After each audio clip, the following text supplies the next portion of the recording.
Vamos lá, pessoal. Progredindo em nosso curso de prisão preventiva no princípio da provisoriedade. Pessoal, precisamos tomar cuidado com as súmulas 52 e 21 do STJ, tá? No momento da alegação do excesso de prazo. Por quê? Porque essas súmulas, de uma maneira resumida, elas dizem que, encerrada a instrução criminal ou pronunciado o réu, fica superada a alegação de constrangimento por excesso de prazo. Isso quer dizer que, se você impetrou um habeas corpus, tá, ao Tribunal de Justiça do Estado de São Paulo, né, você que está em São Paulo, ou do Rio de Janeiro, etc, etc, depois teve que, eventualmente, impetrar um habeas corpus no STJ, outro no STF, enfim. Se você tenha alegado excesso de prazo, certo? E, alegado excesso de prazo, finaliza-se, né, a instrução criminal, essa alegação fica superada. E pior, se você ainda não tiver alegado excesso de prazo, depois que acabou a instrução criminal, depois que o réu foi pronunciado, segundo essas súmulas do STJ, né, fica superada essa alegação. Você nem vai poder alegar, porque acabou a instrução criminal, porque o réu já foi pronunciado. Esse é o entendimento do STJ. Então você tem que considerar, né, essas súmulas para fazer a sua alegação de excesso de prazo, certo? Se você verificou excesso de prazo depois da instrução criminal, depois de pronunciado o réu, ficou difícil o jogo para você. Por mais que isso seja injusto, por mais que essas duas súmulas devessem ser canceladas, elas estão aí vigentes e os caras aplicam. Então, se você percebeu, depois da instrução, depois de pronunciado o réu, que é um excesso de prazo, fica superada essa alegação, você nem vai poder alegar. Se você já tiver alegado, né? Se já tiver aí um pedido de revogação de preventiva, se tiver já um habeas corpus em grau superior aí, né? Vai ficar prejudicado porque os caras vão aplicar a súmula e vão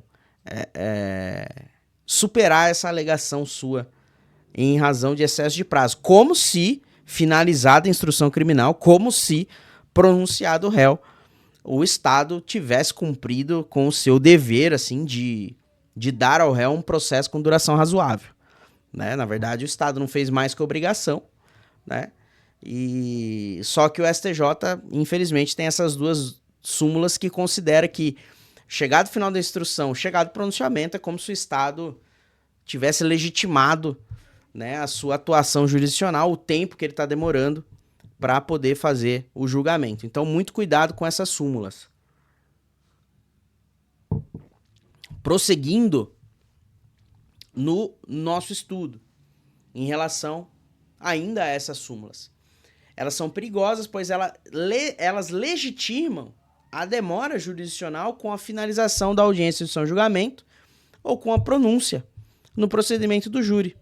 Vamos supor que há excesso de prazo desde muito tempo, né? Esse excesso de prazo sendo alegado perante a justiça, né? Sendo até mesmo escandaloso, mas aí chega a instrução e julgamento, chega a pronúncia, certo? E o Estado considera que está tudo bem, por mais que antes eu deixei ele preso aí um bom tempo, de maneira excessiva. Se eu terminei a instrução e julgamento, se eu pronunciei, tá tudo certo. Não tem excesso de prazo. É como se a finalização da audiência de instrução e julgamento, como se a pronúncia, elas beatificassem o processo no quesito tempo, certo? O que não condiz.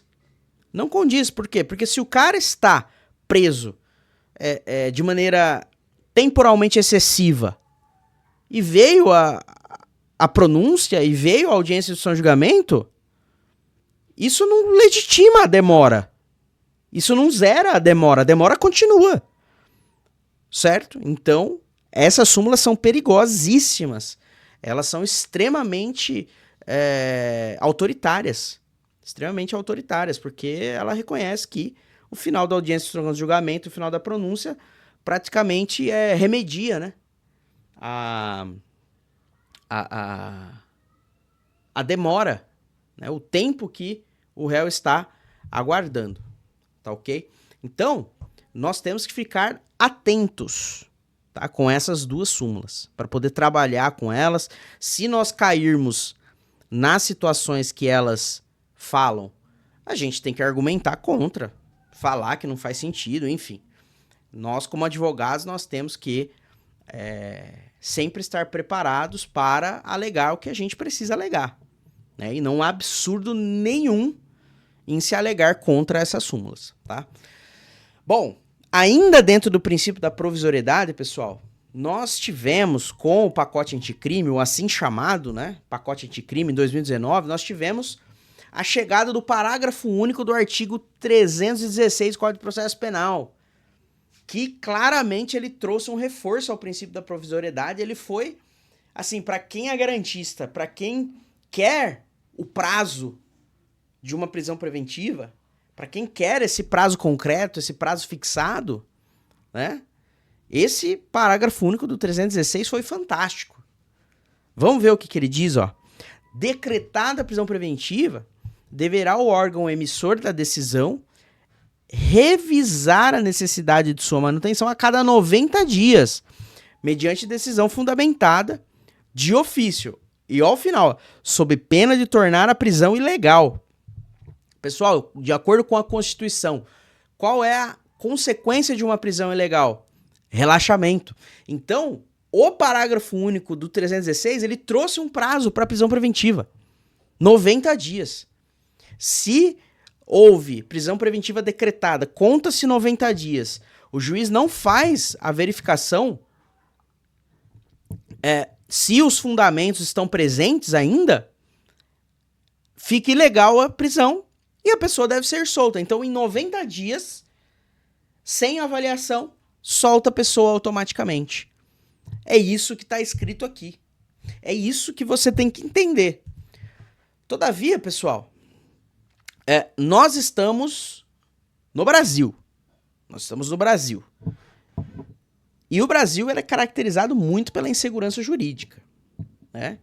E nós vamos ver que, no caso do parágrafo único do 316, a insegurança jurídica é latente. Olha a conclusão que nós tiramos aqui da leitura do 316, parágrafo único. Superados 90 dias da efetivação da prisão preventiva, deve o juiz reavaliar seus fundamentos sob pena de tornar-se a prisão ilegal e ter ela que ser imediatamente relaxada. Esse é o entendimento. É muito claro a gente ler e entender dessa forma.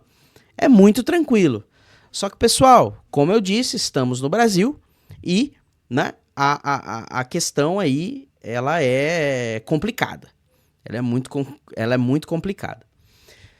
Vejamos uma decisão do Supremo Tribunal Federal, mais especificamente aqui, voltando, do ministro Marco Aurélio, que foi, né, o relator. E nós vamos ver ele dizendo favoravelmente ao texto do parágrafo único do 316. Certo? Favoravelmente à revisão em 90 dias. Se não revisou, solta. E ele mandou soltar uma pessoa nesse contexto. O parágrafo único do 316 disse que 90 dias tem que analisar os fundamentos. Se não analisar, solta. Ele soltou com os seguintes argumentos: a dignidade do homem, do custodiado, que não pode ser jogado ao que o ministro da Justiça, José Eduardo Cardoso, disse, às masmorras, esquecido como se animal fosse. É um ser humano e deve ser tratado como tal. Em segundo lugar, a norma imperativa do parágrafo em discussão dispõe cumprir ao emissor da decisão que implicou custódia preventiva revisá-la a cada 90 dias. Vamos lá para o outro trecho em destaque. O legislador foi explícito ao combinar consequência para o extravasamento dos 90 dias, sem a formalização de ato fundamentado renovando a custódia. Previu na cláusula final do parágrafo único do artigo 316 que, não havendo a renovação, a análise da situação do preso, a prisão surge ilegal. Ilegal. Então aqui ele fez uma interpretação muito tranquila, o ministro Marco Aurélio. O ministro Marco Aurélio, que era um ministro que eu gostava muito, era um dos baluartes do garantismo ali dentro do Supremo Tribunal Federal, mas infelizmente o tempo chega para todo mundo e chegou o tempo da aposentadoria dele. Mas você veja aqui que ele fez uma interpretação muito tranquila, muito clara desse 316, certo? Porém, o que acontece? Esse acórdão, né, do ministro Marco Aurélio, esse acórdão não, né, essa decisão monocrática do ministro Marco Aurélio, ela foi cassada, e o STF e o STJ já emanaram o entendimento de que a superação do prazo de 90 dias sem a revisão por parte do juiz não acarreta a automática revogação da prisão preventiva, devendo o juiz ser instado a se manifestar. Então, se estourou o prazo, não é ilegal mais, né? A lei fala que é ilegal, mas não é ilegal. Primeiro você chama o juiz e fala, juiz, você dormiu no ponto aí, ó, e não revisou a prisão preventiva. Tem que revisar, né? Vamos supor que ele não revisou em 90 dias e já faz 180 que o cara tá lá preso preventivo. Mesmo assim, chama o juiz, manda ele fundamentar. O que ele vai fazer? Ele vai fundamentar e vai renovar. E o cara vai ficar preso, né? Desrespeitando completamente uma disposição legal, né? Aí, que veio em 2019 com o parágrafo único do 316. Então, o Brasil, ele não é para amadores, pessoal. Então, aqui nós vemos a suspensão, né, da decisão do ministro Marco Aurélio, né, que se deu aqui nessa suspensão de liminar, certo? E essa suspensão de liminar, ela resultou, né, numa tese de julgamento. Qual que foi a tese? O que nós acabamos de dizer. A inobservância do prazo nonagesimal, 90 dias, né, do artigo 316 do Código de Processo Penal, não implica a automática revogação da prisão preventiva, devendo o juízo competente ser instado a reavaliar a legalidade e a atualidade de seus fundamentos. Então veja aqui que com essa tese de julgamento, o Supremo Tribunal Federal, né, com todas as vênias, conspurcou o parágrafo único do 316 do Código de Processo Penal. Ignorou, jogou no lixo, tratou como se nada fosse, né? Essa é a grande realidade. Finalizamos aqui o princípio da provisoriedade. É um princípio com muita informação, muita confusão. Por quê? Porque não tem dispositivo legal para fixar um prazo, né, que de maneira concreta delimite o que é excesso de prazo ou não. E o dispositivo legal que veio aí com o parágrafo único do 316, o STJ e o STF fizeram o favor aí de praticamente jogar na lata do lixo. Então nós continuamos sem disposição legal, nós continuamos sem um parâmetro concreto e temos aí que nos submeter à avaliação subjetiva do juiz, no caso concreto, diante dos nossos pedidos de excesso de prazo, tá certo? Então, resumindo, nos seus pedidos de excesso de prazo, você precisa mostrar o contexto, você precisa mostrar o panorama global ali, né, da situação, mostrando que o seu cliente está preso preventivo por um tempo fora da razoabilidade, da proporcionalidade, beleza? Eu quero muito que tenha fixado essas coisas na mente de vocês e vamos partir na próxima aula para o princípio da excepcionalidade. E esse princípio, ademais de ser o princípio da excepcionalidade, ele é um princípio excepcional para combater arbitrariedades. Vamos aguardar aí a próxima aula.